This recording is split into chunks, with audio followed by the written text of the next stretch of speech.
যুবক ভাইয়েরা আমার, আমি বলতে চাইবো নামাজের সঙ্গে তোমরা জুড়ে যাও।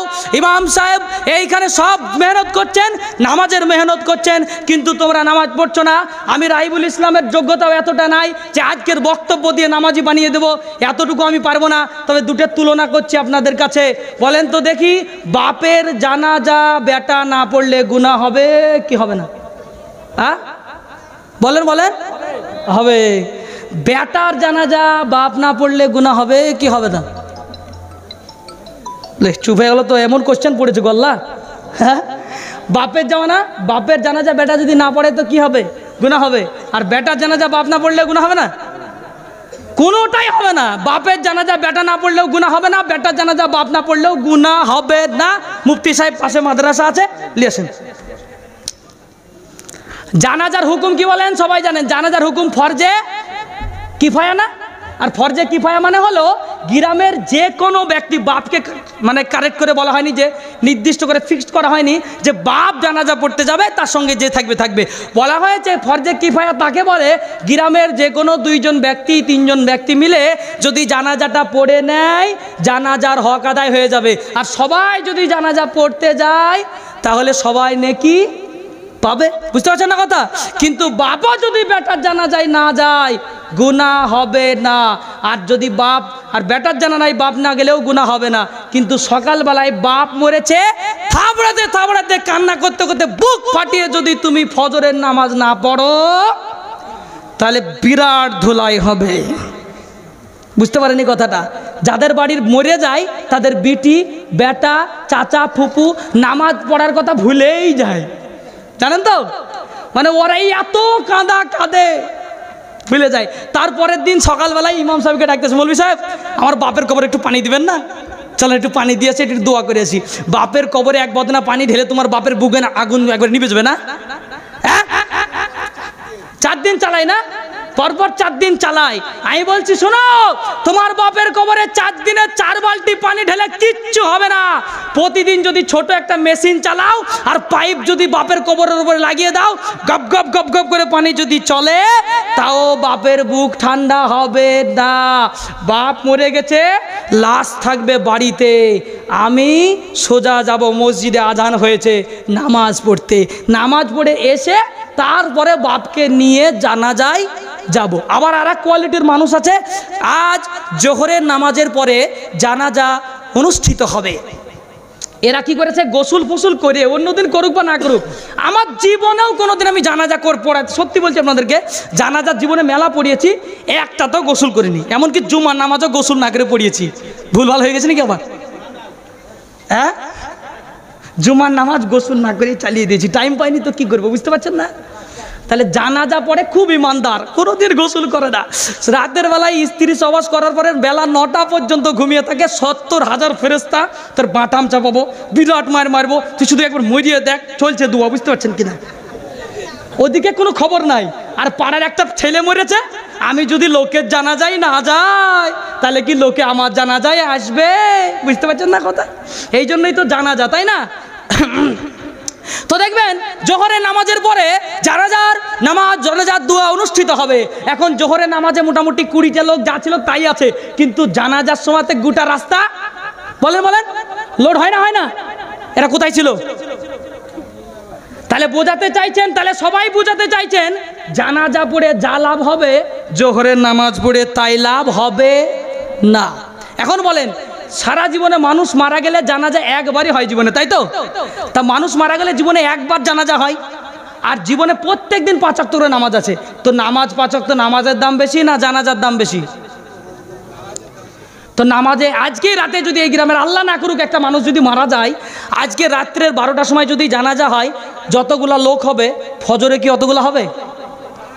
তাহলে কি বুঝাতে চাইলো গ্রামের লোক? জানাজার দাম বেশি আর নামাজের দাম কম, এটাই তো বোঝাচ্ছেন। কারণ জানাজাতে লোক কম হবে আর নামাজে বেশি হবে। কথা বুঝাতে পারছি না আমি?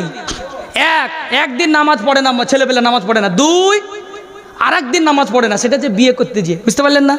ওরে বাবা, আজকে বিয়ে করছে মানে নামাজ আছে? হ্যাঁ, হ্যাঁ নামাজ পড়ে, কোনটা জানেন?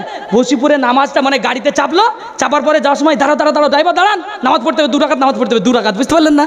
2 রাকাত নামাজ পড়তে হবে।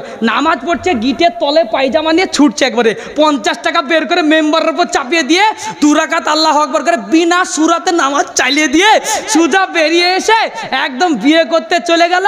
জোহরের নামাজের সময় জামাই বাবু কোনটা আমার শালি হবে গো, কোনটা আমার শালি হবে গো, কোনটা আমার শালি হবে গো, এই সিস্টেম চলছে। নোংরা। জোহরের নামাজ পড়েছে, যুবক একটু হাত তুলে বলতে যদি বলা হয় যে একটু হাত তুলে বলেন তো দেখি, বলবো না, লজ্জা পাবেন, যে যেদিন বিয়ে করতে গেছিলেন সেদিন কি জোহরের নামাজ পড়েছিলেন? বলে জুম্মার দিন হলে মোটামুটি পড়ে নিয়েছে, তারা বেঁচে গেল, বুঝলেন? জুম্মার দিন না হলে শনিবারে হয়নি। আর শনিবার যদি বা জুম্মার দিনে হয়, আসর নাই, মাগরিব নাই, এশা নাই। আর মাগরিবের সময় কি যে নোংরামি হয়, আল্লাহু আকবার। মাগরিবের আজান যখন চলে, মসজিদে যখন নামাজ হয়, এমন তো সময় কি করে জানেন? জামাইকে পাড়ার নতুন নতুন শালি, ওদের আজকে জামাই আর বউয়ের ছবি তোলার পালি, বুঝতে পারছেন না? এত সুন্দর করে ছবি তুলবে না, ছবি তোলার লেগে গোটা পাড়ার মেয়েগুলো জমবে। আর বরযাত্রী তো বরযাত্রী, বুঝতে পারছেন? বরযাত্রী ইয়াং ইয়াং ছেলে পেলে বরযাত্রী যাবে, বলে ইয়াং ছেলে পেলে বরযাত্রী যাওয়ার পরে এদিকে পাড়ার মেয়ে আর এদিকে বরযাত্রী, এরা দুজনে এক জায়গায় জমেছে। এদিকে থাকে, আমরা হটো না গো ছবি করি, ওই পাড়ার মেয়েটা বলছে হটো না গো ছবি করি, এদিকে ছবি করছে, বুঝলেন কিনা?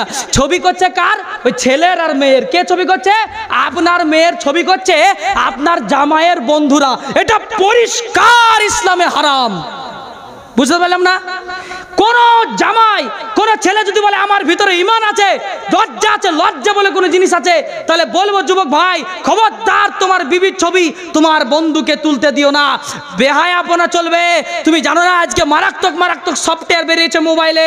তোমার স্ত্রী যদি দেখতে সুন্দরী হয়, তাহলে তোমার স্ত্রীর ছবিটাকে নগ্ন পরিস্থিতিতে সফটওয়্যার করে তোমার স্ত্রীর উলঙ্গ করে দিয়ে তোমার স্ত্রীকে দেখবে আর বলবে বাহ একটা জিনিস পেয়েছে রে, বুঝলেন কিনা? এরকম করে চালিয়ে দেবে। তুমি খবরদার। আমি বলছি চাচা জান, আমার আব্বা জানেরা, আপনার বাড়িতে যখন বিয়ে হবে, বিয়ের দিনের সময় যখন আপনারা দুধ খাওয়াতে বসান, যখন আপনারা ওই রকম মিষ্টি খাওয়াতে বসান আর সেফটি পিন লাগাতে বসান, এই অবস্থা করা এমনিতেই ঠিক নয়। জনপরিবেশে ছেলেকে আর মেয়েকে বসিয়ে বন্ধু আর পাড়ার মেয়েদেরকে এক জায়গায় জমা করে ওদের ছবি তোলা, ওদের মিষ্টি খাওয়ানো, ওদের পান খাওয়ানো একদমই চলবে না। যদি তোমাকে ইচ্ছেই হয় ছেলে মেয়ের জন্য দোয়া করবা, তাহলে চাচা যাবে, মামি যাবে, খালা যাবে, নানা যাবে। যাদের সঙ্গে বিয়ে করা ছেলের এবং মেয়ের হারাম, তারা ঘরের ভিতর যে ছেলে এবং মেয়েকে দোয়া করবে। তা ব্যতীত নগ্ন পরিবেশে সামনে এসে ওই বিয়ের বাড়িতে এইরকম পরিবেশে ছবি তোলা, এটা খবরদার করতে দেওয়া যাবে না। যদি বলো যে আমি একজন মুসলমান। আর তাছাড়াও কি বলবো যুবক ভাইরা আমার, নতুন বিয়ে করেছে, বউটা একটু সুন্দরী, প্রতিদিন স্ট্যাটাস মারছে, বুঝতে পারছেন না? প্রত্যেক দিন একবার ফেসবুকে স্ট্যাটাস। আর এই কোথায় গিয়েছে? হানিমুনে গিয়েছে, পার্কে ঘুরতে গিয়েছে, তারপরে আপনার ওই কলকাতা ঘুরতে গিয়েছে, চিড়িয়াখানায় ঘুরতে গিয়েছে, সায়েন্স সিটি ঘুরতে গিয়েছে, আর প্রতিদিন স্ট্যাটাস মারছে। দেখো তোরা তো বউ পাসনি, কত কষ্ট করে লড়াই করে মারামারি করে এ করে ও করে কান্নাকাটি করে মরে যাব, এ করে সে করে আমি মেয়েটাকে পেয়েছি, দেখ একটা জিনিস পেলাম, বুঝতে পারছেন তো? হায় হায়, এই অবস্থা আমাদের ঘরে ঘরে হয়ে গেল। ভাইরা আমার, বোনেরা আমার, আমাদের ইমানকে মজবুত করতে হবে। ইমানকে বাঁচাতে গেলে বর্তমান জামানায় সব থেকে বেশি যেখান থেকে বাঁচার দরকার, সেটা হচ্ছে মেয়েদের কাছ থেকে বাঁচতে হবে আপনাকে। মেয়েরা হলো শয়তানের জাল, অতএব মহিলাদের কাছ থেকে বাঁচতে হবে। তা নাইলে বড় বিপদে কিন্তু আমরা পড়ে যাব, তা নাইলে বড় সমস্যায় আমরা পড়ে যাব। অবশ্যই আমাদেরকে মেয়েদের হাত থেকে আমাদেরকে বাঁচতে হবে। মহিলারা বিবাহ না করা পর্যন্ত যুবক চিন্তা করবে জীবনে কোনোদিন জেনার কাজে যাব না, জীবনে কোনোদিন অন্যায় করব না। এই চিন্তা ভাবনা আমার আপনার কাছে অবশ্যই করতে হবে।